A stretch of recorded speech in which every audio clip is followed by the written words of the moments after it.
Buenas noches, gracias por estar en nuestra sintonía. Nuevo capítulo de El Informante por TVN, TV Chile, 24 horas, 24horas.cl y tvn.cl en todas las plataformas. Jornada noticiosa, la de hoy y la de la última semana. En estos últimos días han pasado varias cosas y nosotros nos vamos a acercar a 4 de ellas. Se las empiezo a anticipar desde ya. Una resolución adoptada por la justicia esta tarde a propósito de un requerimiento presentado por familiares de quienes se encuentran en Punta Peuco que obligaría a la presidenta Bachelet a tener que pronunciarse los próximos días sobre el tema del indulto. Ya vamos a estar conversando sobre eso y vamos a debatir sobre si corresponde o no corresponde algún tipo de beneficio para condenados por violaciones a los derechos humanos o quienes se encuentran en Punta Peuco. Hemos visto durante la jornada de hoy novedades respecto del fraude en Carabineros. Entre otras cosas, se sigue abultando la cantidad de plata y siguen apareciendo también personas supuestamente involucradas. ¿Cuánto se ha perdido la credibilidad respecto de una institución como esta? Tenemos reportaje que le vamos a presentar más adelante. El día lunes se cumplieron 40 años de la peor tragedia aérea en la historia de la aeronavegación comercial. Un avión que choca con otro en España cuando tomaba pista porque entre que se aceleró el piloto, no escuchó bien la instrucción, en fin. Bueno, vamos a revisar algunas estadísticas sobre eso más adelante. Pero vamos a partir con una historia que nos acompaña de vez en cuando y que suele aparecer siempre y se relaciona con la relación que tenemos con Bolivia, que ha estado marcada en estos últimos días por estas frases. Acusó que la detención fue un secuestro por parte de Chile. El gobierno boliviano denuncia agresión a funcionarios por parte de Chile, quienes se encontraban en operativos de lucha contra el contrabando. Estaban en territorio chileno cometiendo delitos. Carabineros detuvo a 9 ciudadanos bolivianos que fueron sorprendidos incautando un camión que se encontraba con impactos de armas de fuego. Se habían robado uno, querían robarse 9 camiones con productos. Pienso que es el nerviosismo del Estado chileno. De esas 9 personas, 2 son militares y los otros 7 son civiles, personas funcionarios de aduana boliviana. Las acciones del gobierno altiplánico no han cesado. Muestra de ello es la visita que realizaría en los próximos días el ministro de Defensa, Reyni Ferreira.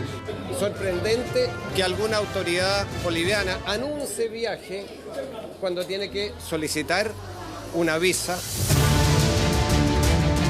Ferreira no pisa suelo chileno. Personalmente respeto a la presidenta, pese a que tiene ese círculo terriblemente reaccionario, pinochetista.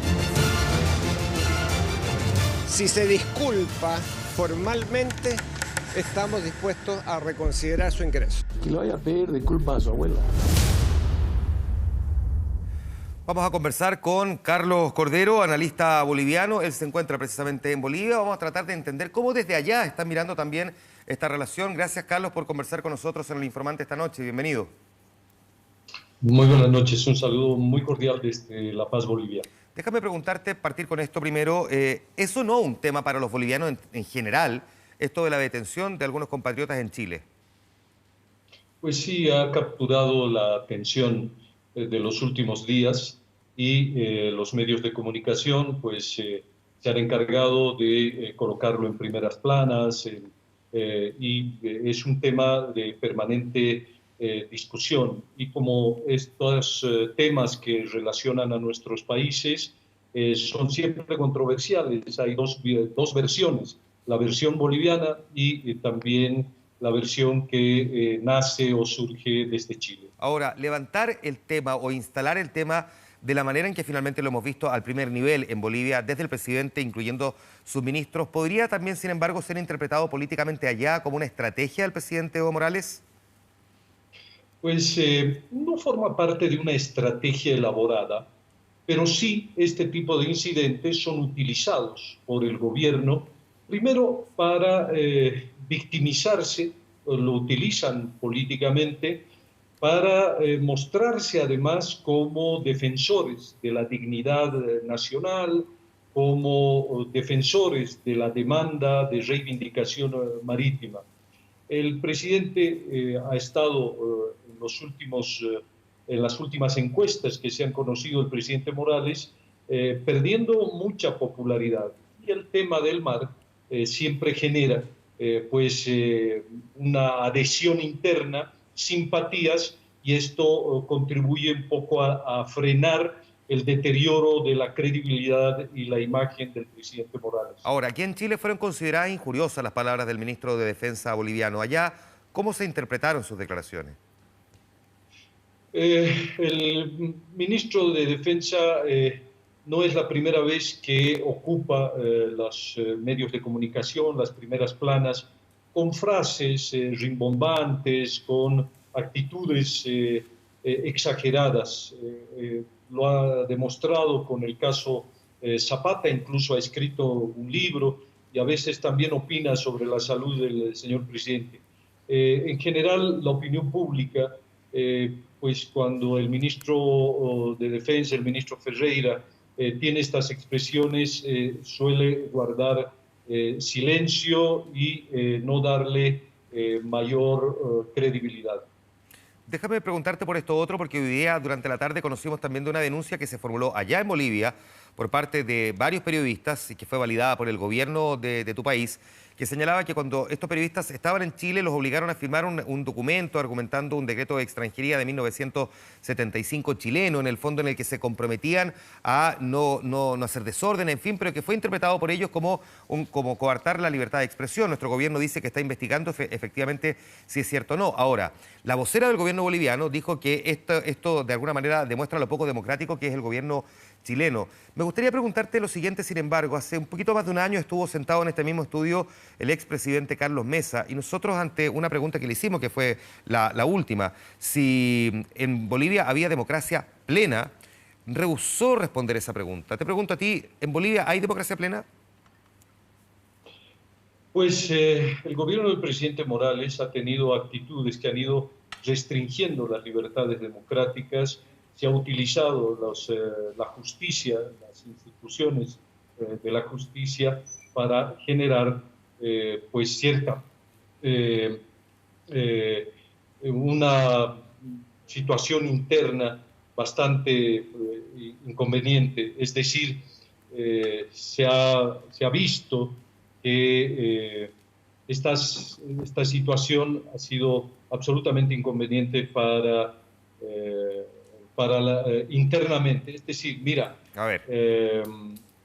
en Bolivia, debo decirlo, el presidente Morales ha ganado las elecciones, hay una democracia formal, pero distintos sectores de la ciudadanía reclaman una pérdida de libertades democráticas, un acoso a los medios de comunicación, amedrentamiento a los líderes de oposición, y esto, pues como balance podríamos decir que la democracia en Bolivia está tensionada. Ahora, precisamente por lo mismo, hace algún tiempo veíamos denuncias permanentes de acoso por parte de periodistas y de algunos medios, que fue validado incluso por el relator de la libertad de expresión de la Organización de Estados Americanos. El presidente Evo Morales a fines del año pasado se defendió diciendo que había excesiva libertad de expresión en Bolivia. ¿Es así? Pues mira, el gobierno del presidente Morales ha tomado el control de varios medios de comunicación, adquiriéndolos, o ha ido cerrando varios medios de comunicación. Hay permanentes reclamos de las organizaciones periodísticas reclamando acoso, amedrentamiento, y hay una política bastante hostil por parte del gobierno respecto a los medios de comunicación. Y la opinión pública ve con preocupación de que existen estas restricciones a la libertad de prensa, a la libre circulación de ideas, y bueno, el gobierno tiene su opinión, pero también los distintos sectores de la ciudadanía y sobre todo de la oposición está muy preocupada por el acoso, la hostilidad, la restricción a la libertad de expresión. ¿Capitaliza algo políticamente Evo Morales sus disputas permanentes con Chile? Sí, porque internamente en Bolivia el tema del mar siempre genera cohesión, es una política de Estado, además todos los bolivianos simpatizan con la posibilidad de recuperar la cualidad marítima. Entonces el presidente Morales, como es el único vocero del tema marítimo, no hay ninguna voz opositora que se exprese críticamente, porque no es políticamente correcto y además incluso podría ser tildado de traición a la patria el tener una opinión que discrepe de la voz oficial. En ese sentido, pues la mayoría de la opinión pública está bastante preocupada por esta especie de acoso a los medios de comunicación y, como te decía, a la libertad de expresión. Déjame preguntarte, entonces, desde el punto de vista general, en la ciudadanía boliviana, ¿cuál es el nivel de apoyo que tiene en términos de encuesta hoy día Evo Morales? Las últimas encuestas que se han conocido van mostrando un progresivo deterioro, una pérdida de popularidad del presidente Morales en las encuestas. Va creciendo significativamente líderes de oposición y entre ellos el expresidente Carlos Mesa. El presidente Morales ha ganado varias elecciones con más del 50%, pero su nivel de aprobación siempre estuvo alrededor del 70%, y hoy día la aprobación del gobierno está alrededor del 40%. Ya se perfilan algunas encuestas que dicen que si hubiera elecciones y el presidente Morales fuera candidato, podría ganar en la primera vuelta, pero en una segunda vuelta quedaría superado por las fuerzas de oposición. Despejemos esa duda porque vimos que el presidente Morales pierde un referéndum, un plebiscito. Hay una cierta confusión sobre si realmente sería candidato a una reelección o un cuarto gobierno. ¿Posibilidades tiene desde el punto de vista constitucional de presentarse? Pues legalmente los resultados del referéndum del 21 de febrero han inhabilitado o han cerrado las puertas a la repostulación del presidente Morales. Sin embargo, el presidente Morales y otros voceros de gobierno están insistiendo, incluso movimientos sociales, en proclamarlo como candidato, y el gobierno está buscando vías alternativas. Por ejemplo, anular los resultados del referéndum, propiciar una renuncia anticipada del presidente. Por lo tanto, eventualmente podría ocurrir. Al Tribunal Constitucional. ¿Perdón? Por lo tanto, eventualmente sí podría ocurrir que sea candidato nuevamente a la presidencia. Podría ocurrir, y yo diría que es bastante probable, porque la derrota del 21 de febrero fue la derrota más dura que ha recibido el presidente Morales. Se le ha cerrado la posibilidad de continuar en el gobierno y todo el escenario que hoy vivimos es producto de esa derrota. El MAS sabe que si va a las elecciones sin Evo Morales, seguramente va a perder las elecciones. Ahora, pero con Evo Morales tiene una posibilidad de retener el poder. Déjame preguntarte, porque entiendo que Evo Morales viajaba esta noche a Cuba, para operarse de la garganta. ¿Se sabe qué tan serio es realmente la situación de salud que lo aqueja? Porque lo que se ha dicho es que más bien una cuestión simple y por lo tanto, por lo menos visto desde acá, si es tan simple, ¿por qué tiene que ir a Cuba a tratarse? Es la misma interpretación que se hacen los bolivianos. Hay versiones muy contradictorias. Opinan ministros de salud, de defensa. Algunos, incluso hay contradicciones entre lo que dice el señor presidente y lo que dicen algunos voceros. El presidente ha manifestado de que se ha agravado su dolencia en la garganta y por eso está viajando de emergencia a Cuba, y sin embargo hay otros voceros que dicen que está todo bajo control. Existe de todas maneras una gran incertidumbre alrededor de la salud del presidente, pero también todos los bolivianos desean que se restablezca y que esto no pase a mayores. Carlos Cordero, te quiero agradecer el que hayas conversado esta noche con nosotros aquí en El Informante desde Bolivia, analista de ese país, sobre la situación que vive Chile con Bolivia, bueno, la interpretación o una de ellas que se puede hacer desde esa nación. Gracias, Carlos, que esté muy bien, buenas noches. Muy buenas noches, un saludo cordial desde La Paz, Bolivia. Avancemos a otro tema. También se conoció durante esta tarde, lo dictaminó la primera sala de la Corte de Apelaciones de Santiago, que declaró admisible este recurso de protección que interpusieron reos o familiares de los reos de Punta Peuco en contra de la presidenta de la República, Michelle Bachelet. Y en síntesis, fundamentalmente lo que hace esta resolución es que establece que le da 5 días de plazo para que se informe sobre qué va a ocurrir con esta petición que se ha formulado respecto de un indulto para los reos que se encuentran al interior de ese recinto. Durante esta semana, aquí de hecho, en el canal 24 Horas, y en conversación con el periodista Gonzalo Ramírez, el ministro de Justicia volvió a referirse al tema. Vamos a recordar parte de lo que dijo. Etcétera, etcétera, y eso será en su casa. Pues yo creo que es un derecho que deberían tener todos los condenados. Bueno, ese derecho no está reconocido en la legislación chilena. Parte de lo que dijo el ministro de Justicia, que ya había instalado el debate el año pasado. Vamos a conversar sobre esto y vamos a debatir también, porque obviamente que hay miradas que son antagónicas frente a una realidad muy, muy sensible, y lo vamos a hacer con Magdalena Garcés, abogada creyente de familiares de víctimas de violaciones a los derechos humanos. Magdalena, muchas gracias por estar aquí. Bienvenida. Buenas noches. Buenas noches, gracias por la invitación. Y está con nosotros también Raúl Mesa, abogado multigremial de las Fuerzas Armadas, que es de hecho quien presentó este recurso que finalmente fue acogido por la primera sala. Gracias por estar aquí. Bienvenido. Encantado de estar ahí en TVN. En síntesis, ¿qué es lo que dice la resolución de la justicia hoy día para comprenderla bien en su dimensión? A ver, lo que pasa es que hay que explicar un poco el origen de esto. Este recurso de protección, primero, está precedido por una solicitud formal de indultos particulares, de 4 indultos particulares que se presentaron en diciembre del año 2016. Se le pide a la presidenta que por razones estrictamente humanitarias, respecto de 4 reos condenados en la condición de estado terminal, se le solicita la indulgencia a la presidenta de la República. Pues bien, han pasado más de 90 días desde esa solicitud formal a la presidenta de la República y no hemos tenido una respuesta o un pronunciamiento de parte de ella.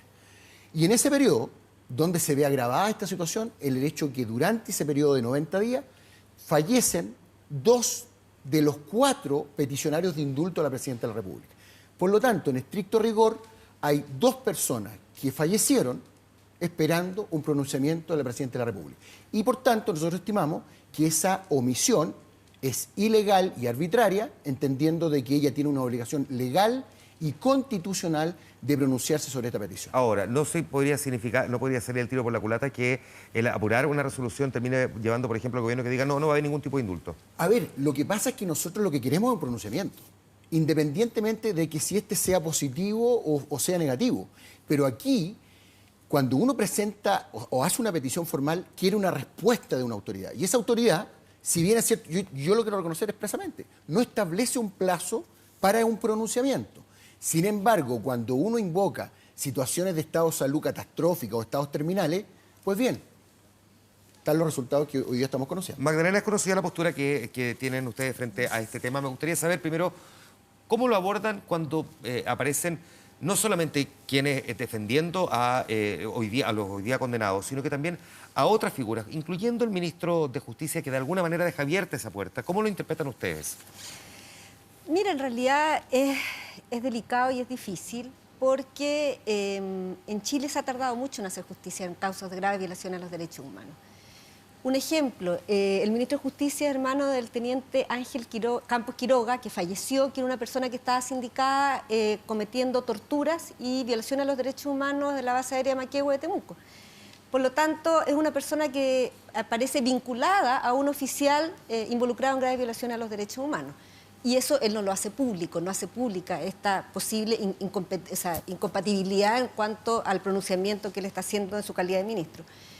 Es complicado porque, por otra parte, creemos que hay una distorsión que ha generado en victimizar a los responsables de las más graves y atroces violaciones a los derechos humanos y en demonizar a los familiares de las víctimas que han sufrido y luchado largos años por obtener un poco de justicia y un poco en el sentido con las condenas. Dice demonizar en el sentido de que aparecen ustedes como personas insensibles o que no están dispuestas a perdonar. Nosotros, los familiares. Yo soy abogado, mi rol es defender los intereses de las personas a quien represento, familiares de detenidos desaparecidos, de víctimas de ejecución sumaria y sobrevivientes de prisión política y tortura. Pero las víctimas directas también están siendo cuestionadas y puestas en lugar de como que fueran perversos frente a estos pobres ancianitos. Y eso me parece una distorsión. Para entenderlo bien, ni una posibilidad de que se puedan acoger algún tipo de beneficio especial quienes se encuentran en la etapa terminal de su vida enfermos? Mira, lo que pasa, el tema es el siguiente. En Chile no existe ley de ejecución penal y no existen tribunales de ejecución penal. Es decir, cualquier preso común no tiene como una ley que determine cómo se cumple la pena y en qué situaciones extraordinarias esta pena pudiese tener algún tipo de situaciones que impliquen un término anticipado. Lo que existen son reglamentos, decretos, leyes, pero no hay una ley de ejecución penal. No hay una ley de ejecución penal, pero sí está la facultad presidencial. Efectivamente, pero el problema es el siguiente. Lo que yo quiero decir es que se habla respecto de beneficios e indultos a quienes cometieron las más graves violaciones de derechos humanos, que gozaron de impunidad muchos años, que además han tenido grandes beneficios de parte de la justicia y también de parte del Estado, en cuanto gozaron impunidad, no se le han impuesto penas proporcionales, tienen un establecimiento especial donde cumplen reclusión, tienen acceso a la salud. Y condenas alternativas también. Y condenas alternativas, muchos de ellos han cumplido libertad vigilada o tenido otro tipo de beneficios carcelarios. Entonces nos parece que la posibilidad de un indulto constituiría una forma de impunidad. ¿Están pidiendo indulto en estricto rigor? Para entenderlo bien, porque incluso cuando entró a participar de esta discusión, el sacerdote jesuita Fernando Monte decía, en estricto rigor no es un indulto lo que se está pidiendo. A ver, lo que nosotros pedimos es que la gente sepa, en Chile existe una ley que regula la facultad de indulto y particularmente el tema del indulto particular que tiene la Presidenta de la República como una facultad legal y constitucional, reconocida. Por lo tanto, uno cuando invoca una ley está sujetándose, y este es un punto muy central, entendiendo la postura de la colega, aquí estamos evidentemente con intereses contrapuestos, pero eso de decir que esto es sinónimo de impunidad, si aquí, perdón, estamos hablando de personas que están condenadas, que cumplieron el Estado de Derecho, están pagando su condena en la cárcel por el periodo correspondiente, cometieron un delito y cumplen con el Estado de Derecho. Entonces la pregunta es, ¿dónde está el rango de lo permisivo? ¿Estas personas no tienen derecho a optar a beneficios que el propio ordenamiento jurídico les entrega? A eso estamos optando. Te digo más, fíjate que la ley, estamos hablando del Código de Procedimiento Penal antiguo, contempla una circunstancia, que es el caso cuando una persona, después de condenada, cae en enajenación mental. La contempla expresamente y dice la ley que en esos casos, no independiente de la naturaleza del delito que se haya cometido, esa persona tiene que quedar en libertad.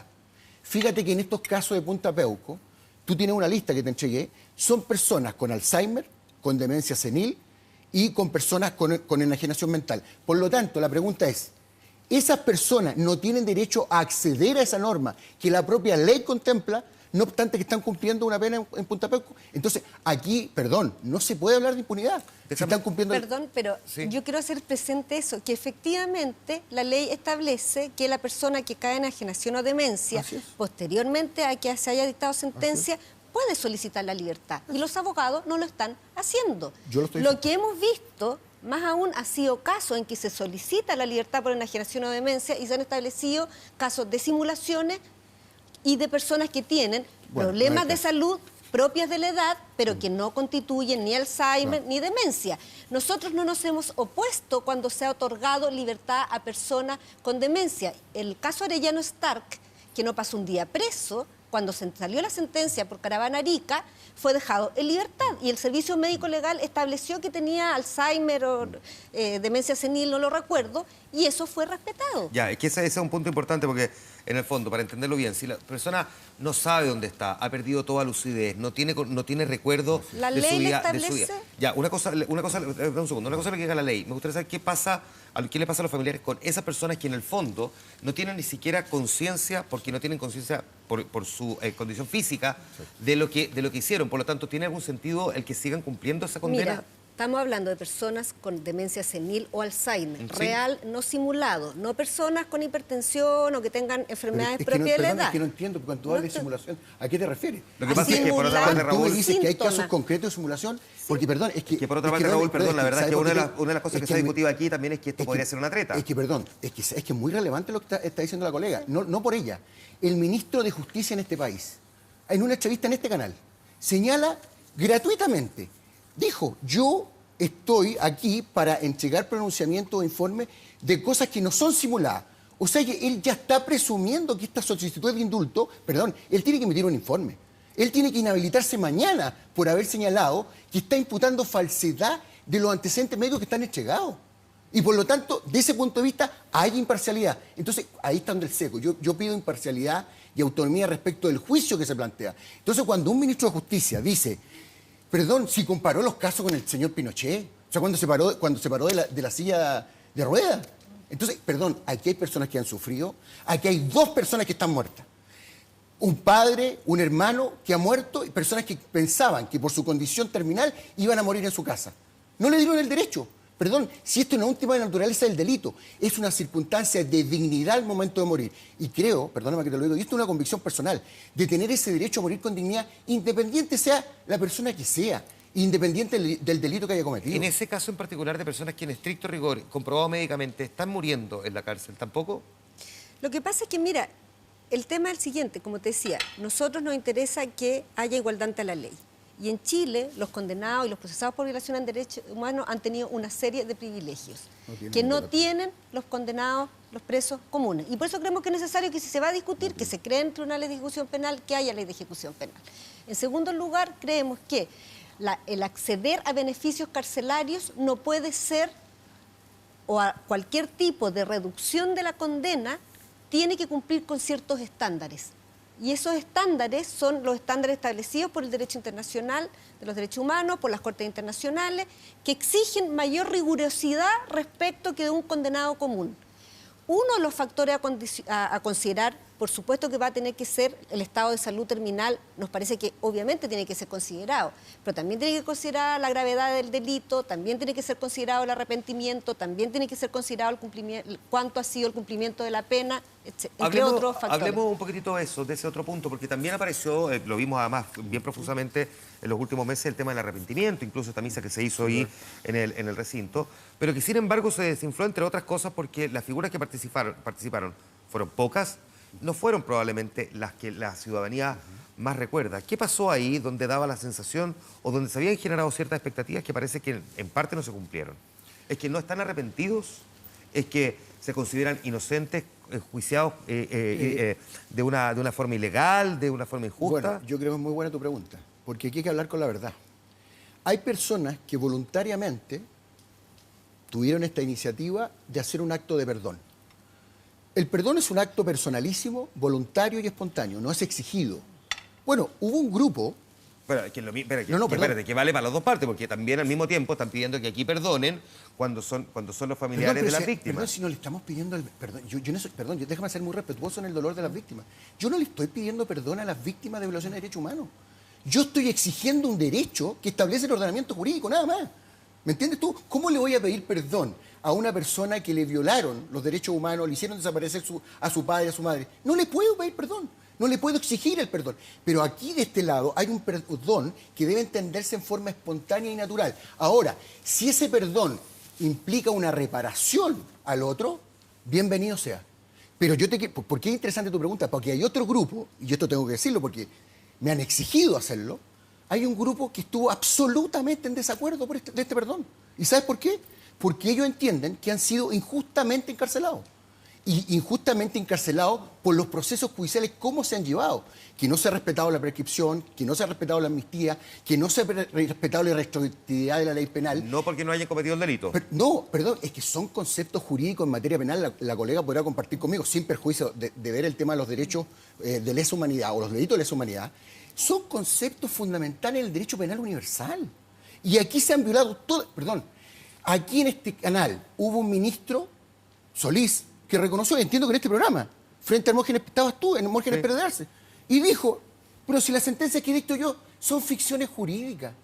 Y le pregunta a Hermógenes, bueno, ¿a usted le da lo mismo dictar sentencias? Perdón, ¿y sabe lo que responde el ministro? Que hoy día ese ministro es premiado por el gobierno y es funcionario administrativo del Ministerio de Defensa de Derechos Humanos. ¿Y sabe lo que dice al futuro? Dice, no, tranquilo, porque total, en segunda instancia me confirman. Está tocando un tema que es bien sensible y me gustaría que Magdalena respondiera, porque aquí también hay quienes, como bien reconoce, personas que están dentro de Punta Peuco que sienten que están injustamente encarceladas.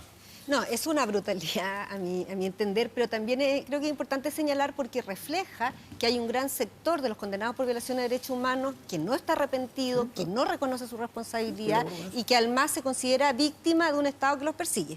O sea, que a mí me parece, por supuesto, una aberración, pero eso también refleja de quiénes estamos hablando. No hay arrepentimiento alguno de personas que secuestraron, hicieron desaparecer personas, torturaron personas, asesinaron personas.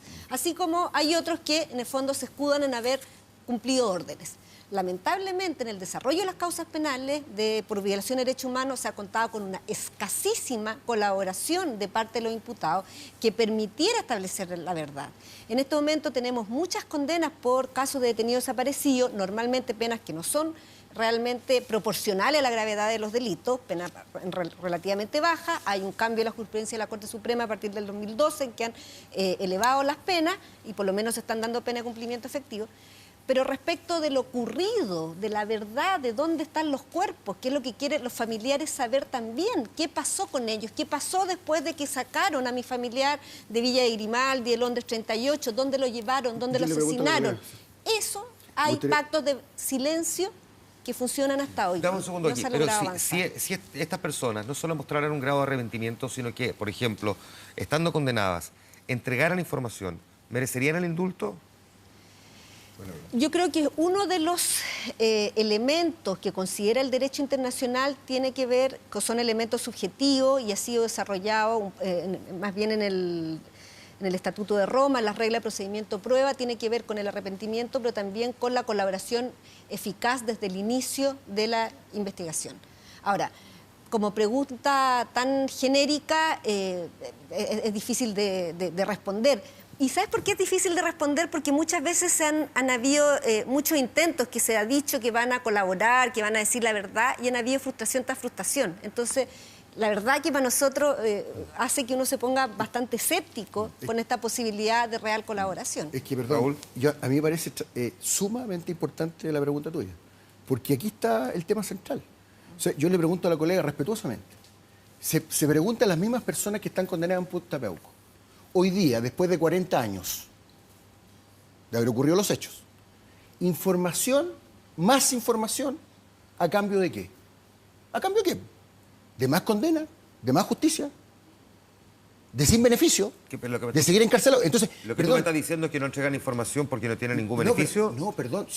Ellos algunos que han accedido a ciertos beneficios, incluso se están concediendo libertades condicionales. Lo que pasa es que se podría interpretar también como un chantaje. Eso. No, te digo yo, pero a esta altura, ¿de qué le vale hoy día a un interno de Punta Peuco entregar... Perdón, yo quiero decir que ni yo, ni tampoco de tercero, la información que existe es la que está en los procesos judiciales. Esa es la que existe. No hay más. Si hubiera más información que yo la desconozco, ¿información a cambio de qué, digo yo? ¿De qué, po? ¿De más condena? ¿De rebaja de pena? ¿De qué?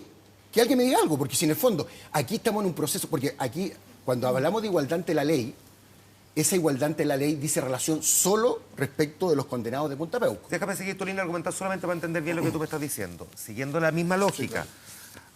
Y entendiendo que lo que tú dices, que tú no tienes antecedentes de que alguien maneje información, en fin, que los antecedentes están puestos en tribunales, etc.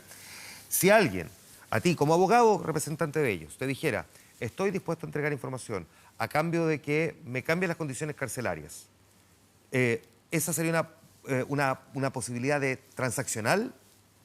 A ver, si se entrega una información a la luz de las normas del antiguo, mira lo que estamos hablando, de las normas del antiguo proceso penal, porque tú sabes que los militares están condenados por el ordenamiento jurídico penal antiguo, no en el nuevo. Perdona que te haga la distinción, ¿eh? Hay un fallo de la Corte del Tribunal Constitucional hace una semana que dice, no sé si lo habrá leído la colega, rechazó un recurso de inapelabilidad por inconstitucionalidad a uno de los reos de Punta Peuco. ¿Sabes lo que dice el Tribunal Constitucional? Dice que ningún juez del crimen antiguo tiene impedimento alguno para aplicar las garantías del nuevo sistema penal nuevo. ¿Qué está reconociendo ahí? Que a los militares no se les ha reconocido la igualdad ante la ley y el debido proceso. Escúchame una cosa, un solo ejemplo. Tú sabes que la prueba de presunciones, que es casi el 80% de las sentencias condenatorias... No utilicemos el argumento muy técnico porque el público no lo va a entender. Que sea lo más clarito posible. No, déjame ser bien simple. La prueba de presunciones, que es una ficción jurídica, por ejemplo, el secuestro calificado, donde se estima que el secuestrado sigue secuestrado después de 40 años. ¿Eso no te parece una ficción jurídica a ti? Ahora, después de 40 años una persona que está secuestrada. Perdón, ¿dónde está? La tengo yo, la tiene mi cliente, Probablemente, Raúl, como mucha gente que está viendo, lo que le debe pasar también es que si había que utilizar alguna figura para poder continuar en la investigación, para poder dar con el paradero de esa persona, porque no había ninguna prueba que estuviera muerta... Tú lo dices, si se utiliza una figura, una ficción... Pero si lo no, yo no he dicho ficción. No, lo dice, pero si lo dijo Solís. Porque está bien, que lo digas, está bien, yo estoy hablando por mí, no estoy hablando por Solís. Perfecto, pero ahora déjame contarle a Magdalena, porque este ha sido un debate que fue muy interesante y que fue muy acalorado, además, en décadas anteriores, cuando efectivamente se utilizó esta figura como un elemento para poder obtener algún antecedente sobre el paradero de esa persona, cuyo cuerpo no estaba y por lo tanto tampoco uno podía asegurar que estuviera muerto. Espérate, es que estamos volviendo a una discusión que es súper antigua y que está bastante superada, que tiene relación con que tú para condenar tienes que condenar por el delito, por la figura que comprenda lo que tú has logrado establecer.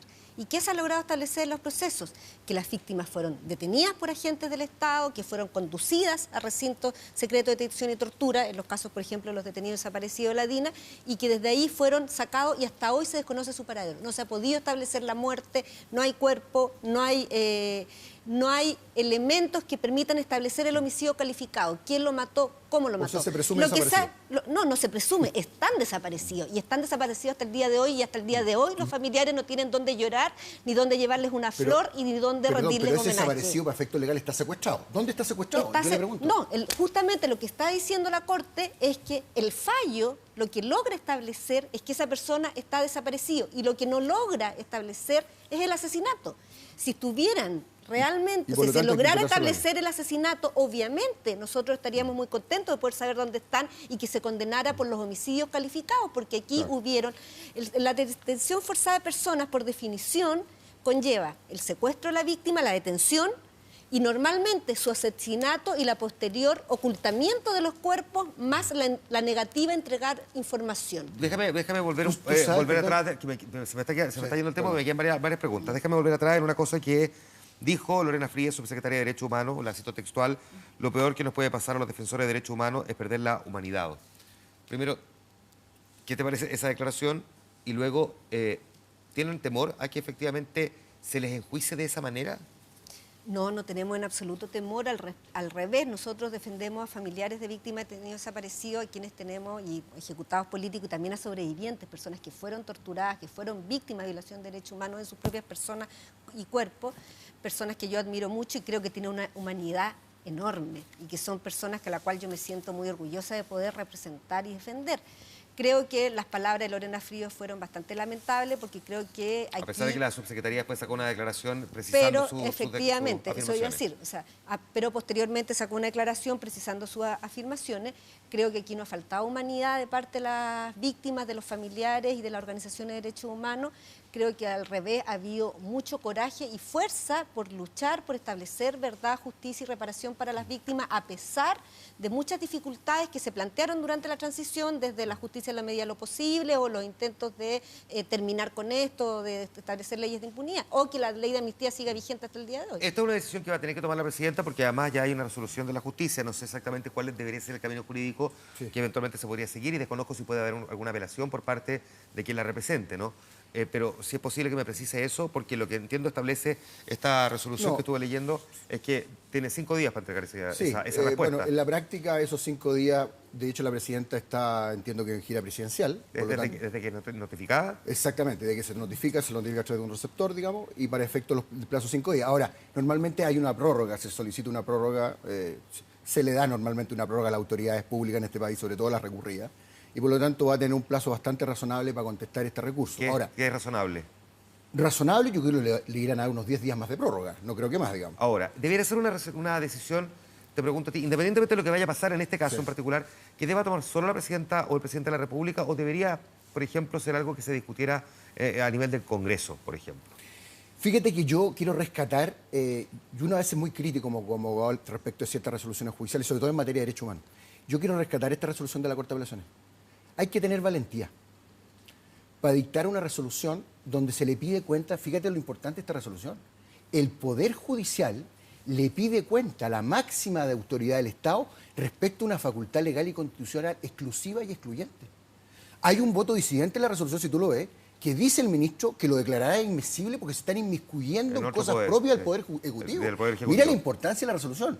Por lo tanto, aquí vemos que hay un Poder Judicial que está preocupado de este tema, en el sentido de entender que, a lo menos, someramente, la admisibilidad solamente es una resolución de mero trámite, pero ya vamos a ir a la resolución de fondo. Aquí te lo pregunto por lo mismo, ya que hay dos poderes que en estos momentos están participando de esa discusión, ¿no debiera participar el tercer poder, que es el Poder Legislativo? Lo que pasa es que hoy día estamos entrampados en un tema estrictamente de carácter jurisdiccional. Ahora, si tú quieres llevar esta discusión al Poder Legislativo, evidentemente, entiendo que hay proyectos de ley en esta materia que se han presentado, creo que Renovación Nacional presentó uno, donde se establece que respecto de reos, ojo, no de Punta Peuco, reos condenados con enfermedades terminales, se da un cumplimiento alternativo de la pena en domicilio. Magdalena, misma pregunta. ¿Debería ser una decisión que no pasara por solo una persona, aunque sea el presidente de la República? O sea, a ver, el indulto particular es una facultad constitucional exclusiva de la presidenta, del presidente de la República, que es lo que se está discutiendo hoy. Ahora, yo creo que en general el tema de las graves violaciones a los derechos humanos, de las obligaciones que tiene el Estado de Chile sancionar, de adecuar su legislación interna, de revisar el tema, como decía anteriormente, del cumplimiento de las penas, son temas que debiesen pasar por el Congreso. Y yo creo que el Parlamento en general ha tenido muchas deudas en esta materia. O sea, me parece insólito que todavía sigamos, por ejemplo, con el proyecto de ley que interpreta la ley de amnistía en debate parlamentario sin que se salga adelante.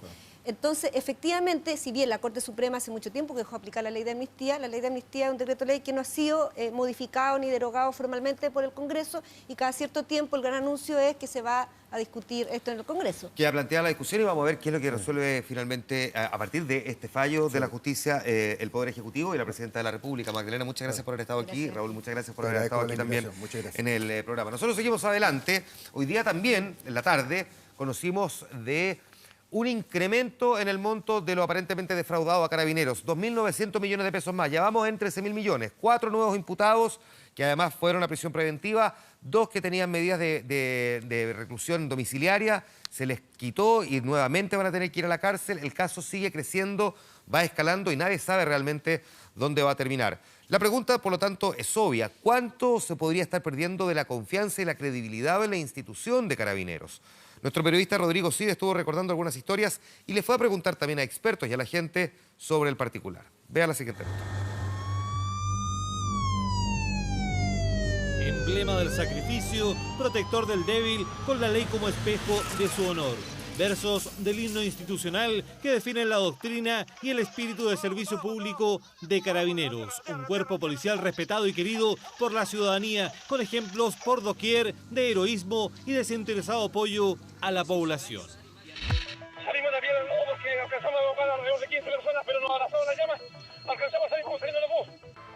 Ellos lograron salir de las llamas, pero sus compañeros, el sargento Freddy Fernández Garcés, de 51 años, y el cabo segundo Mauricio Roca Sepúlveda, de 35 años, no pudieron. Murieron cumpliendo nuestra labor, que ellos iban al rescate de unas personas. Seco, estamos listos, Seco. Un hombre, Seco. Bien, mi judicial, bien. No teníamos los medios para recibir al bebé, ¿cierto? Pero hubo otros episodios que dejaron una mancha en el emblema de las Carabinas Cruzadas. 2:15 p.m, Apoquindo con Manquehue fue el escenario del intenso tiroteo entre carabineros, detectives y terroristas del grupo Lautaro, que huían en un microbús con pasajeros luego de asaltar la sede del Banco O'Higgins en Apoquindo. Comenzó la cuenta regresiva para los psicópatas de Viña del Mar. Aquí, en el antiguo presidio de Quillota, serán fusilados en la madrugada del martes Carlos Alberto Top Collins y Jorge Sagredo. Más cerca en el tiempo, Carabineros fue cuestionado por la brutal represión al movimiento social por Aysén y los conflictos con los estudiantes. El suboficial Arturo Ripetti Peña vive sus últimas horas como carabinero. También se recuerda la polémica por el cabo Ripetti, quien protagonizó una insólita protesta cuando fue dado de baja. Pero ninguno de estos casos había afectado tanto la valoración pública de la institución. Estamos dolidos, estamos avergonzados.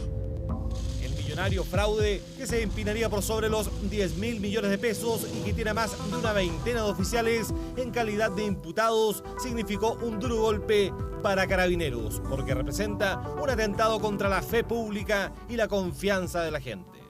No, yo creo que no. Yo creo que es un tema puntual que no tiene que ver con el servicio que entrega Carabineros a la comunidad. Ojalá que no, pero todas estas cosas hacen dudar. De políticos se puede esperar, pero de Carabineros ya era como la gota que rebalsó el vaso. Caso que ha remecido los cimientos institucionales, donde conceptos como traición y delincuentes de uniforme se han repetido con fuerza al interior de las comisarías. Los que somos más antiguos recordamos crisis muy graves que ha tenido Carabineros. Ninguna de las gravedades de esta, porque esta está basada fundamentalmente en lo que es la ética y en la confianza de la comunidad. Carabineros de Chile dejó de ser la institución mejor evaluada por la ciudadanía. En la última medición de CADEM, la aprobación de la policía uniformada cayó 12 puntos, hasta un 65%, el mínimo histórico desde que se realiza esta encuesta, y quedó relegada al tercer lugar por debajo de las radios y la PDI. Es posible, como ha evolucionado el caso, que veamos una nueva caída o es esperable que vuelva a caerse la aprobación de Carabineros más bajo del 65%, que es el nivel de aprobación más bajo que ha tenido Carabineros nunca. Carabineros tiene una historia en el ethos de los chilenos, en su imaginario, en su identidad, importante, y por lo tanto la cuenta de ahorro es una buena cuenta de ahorro, lo que no implica que sea castigado. Para el publicista Cristian Leporati, el problema radica en que la ciudadanía tiende a generalizar cuando una institución se ve afectada por un escándalo de esta magnitud. La institución es una sola marca, es una sola institución, es una sola imagen, y esa imagen y ese imaginario es lo que tiene la persona o el ciudadano chileno en su cabeza. Y por lo tanto, cuando fracasa una parte de esa institución, fracasa toda. Por estos días, el escritor y sociólogo Pablo Uneus está dedicado a la apicultura y compara lo ocurrido en Carabineros con el funcionamiento de una colmena. La colmena es una organización muy compleja en que la reina es fundamental y están todos al servicio de la reina, y el trabajo lo hacen las abejas obreras, las que recolectan miel, las que van a buscar agua, las que ventilan, las que defienden. Y existen los zánganos. El zángano no produce nada, solo come y solo limpia y está alrededor de la reina. Pero llega un momento, el primer día de frío, en que las obreras deciden, seguramente en connivencia con la reina, que hay demasiados zánganos y los empiezan a eliminar. Y se dejan una veintena de los necesarios. De otra manera se echa a perder la colmena entera. El retirado coronel Pedro Valdivia estuvo 30 años en Carabineros y fue el fundador del Departamento de Investigación Criminal OS9, creado justamente para detectar a los policías corruptos, pero que en este caso falló, como fallaron todos los mecanismos de control interno. Corrupción no habla de montos. Y ese carabinero que afuera probablemente en algún minuto pueda ser sujeto a una fiscalización, a una eliminación de la fila, por ejemplo, por una situación menor, entre comillas, por comerse algo, por recibir un pollo, por recibir una coima en un parte. Comparativamente con este tipo de delincuentes, hay todo un conflicto interno dentro de ese carabinero. Por lo tanto, yo creo que ahí es donde está el verdadero daño. El próximo 27 de abril, Carabineros cumple 90 años, aniversario amargo que estará cruzado con una nueva audiencia de formalización de cargos contra exfuncionarios acusados de corrupción o bandoleros, como reza el himno institucional. Historia que va a seguir creciendo conforme avancen los días, porque la investigación recién está en curso y vamos conociendo antecedentes claramente día con día. Nosotros nos vamos a ir a la pausa, pero le voy a dejar plantear esta pregunta. ¿Le tiene usted miedo a volar? Si le tiene miedo a volar o le tiene susto cuando viajan sus familiares, sus hijos, créame, vale la pena que se quede. Pausa y volvemos.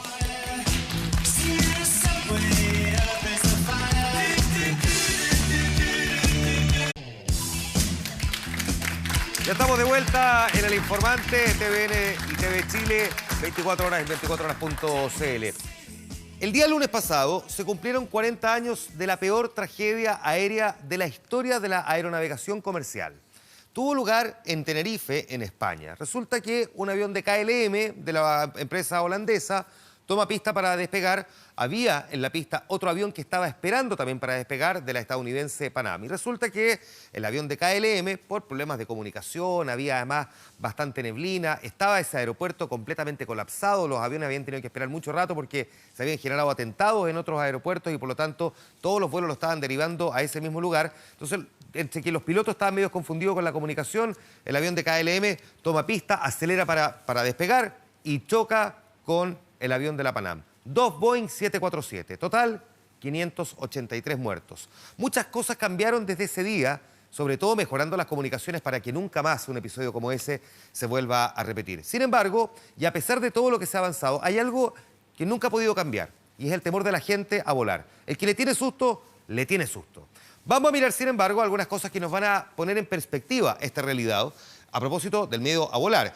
El avión, dicen siempre, es el medio de transporte más seguro del mundo. De hecho, efectivamente, todas las estadísticas demuestran que no importa el medio de transporte en el que uno se movilice, el avión siempre es más seguro que el auto, más seguro que los barcos, más seguro que los trenes, contabilizando todos los accidentes de tránsito. 3,5 mil millones de personas que viajan en 37,6 millones de vuelos. O sea, hágase la idea de la cantidad de personas que finalmente se trasladan. Eso en el último año. En 2016 hubo, sin embargo, y esta estadística me parece que es interesante, 134 accidentes aéreos. Esto es un 35% menos de lo que hubo en 2015. Interesante en todo caso mirar esta estadística porque hay que, sin embargo, considerar que este es el total de accidentes aéreos que incluyen avionetas, aviones que son de carga, en fin. Miremos solo los aviones comerciales, esos vuelos a los que uno se sube con su bolsito, con su maleta, en fin. El año pasado tuvimos 11 accidentes con 249 personas muertas. Probablemente el de Chapecoense es para muchos el que está más fresco en el recuerdo, para otros el de Egypt Air. Si lo comparamos, por ejemplo, con lo que representa para nosotros accidentes de tránsito, las estadísticas de accidentes de tránsito, tuvimos 1.640 muertos solo en Chile, comparativamente a los 249 muertos en todo el mundo por accidentes aéreos. Hubo 11 accidentes aéreos versus una gran cantidad de accidentes de tránsito solo en nuestro país. Ni se imagina la cantidad si es que hiciéramos la multiplicación por el resto del mundo. Ahora, esto es bien interesante porque la gente le tiene harto susto a volar y dice, pucha, las probabilidades de que me pase, mire esto. Es más probable, por ejemplo, que alguien esté de cumpleaños el mismo día que uno. Por ejemplo, si uno está en una fiesta, ¿cuán probable es encontrar a alguien que tenga el mismo día de cumpleaños? Por ejemplo, una fiesta donde hayan, no sé, 30 personas, esa estadística es muy pequeña, mucho más probable. Ahora, dicen que contagiarse de ébola en Estados Unidos, un país que está libre del ébola, o prácticamente por completo, es más probable que morir en un accidente aéreo. La probabilidad es de 1 en 13,3 millones de personas. También, no sé si no está puesto aquí, pero es más probable que lo mate a uno un compañero de trabajo que se muera en un accidente aéreo. No sé en mi caso, pero dicen también que esa estadística lo establece tal cual. 1 de cada 3 personas experimenta algún tipo de ansiedad al volar. 1 de cada 3 personas. Y esto es lo que hace probablemente que el tema siempre esté permanentemente presente. Déjenme mostrarle esto porque además son los principales motivos de ansiedad, de preocupación. 1, las turbulencias, que es lo clásico, ¿no? Cuando uno va dentro de un aparato en el que no puede salir y que siente que se mueve más de la cuenta. 2, probablemente el encierro. Y 3, es el despegue. No quisimos ponerlo en la gráfica, solamente lo quiero dejar reflejado en este último dato, y es que los momentos en que más riesgo se tiene de morir en un accidente es cuando se despega y luego cuando se aterriza. Cuando se despega todavía más, porque tal como ocurrió en España hace 40 años, los 2 aviones estaban cargados con combustible, lo que transforma obviamente el accidente en algo mucho peor. Bueno, las estadísticas de la semana que le mostramos también en El Informante. Pausa, ya volvemos.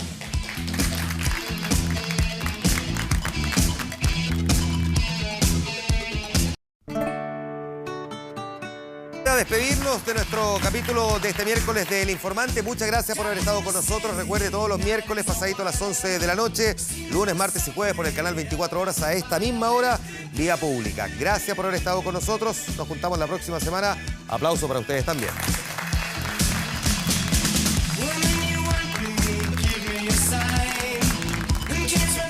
Bueno, ¿y qué es lo que le dio por irse a vivir tan lejos? Don Pedro, es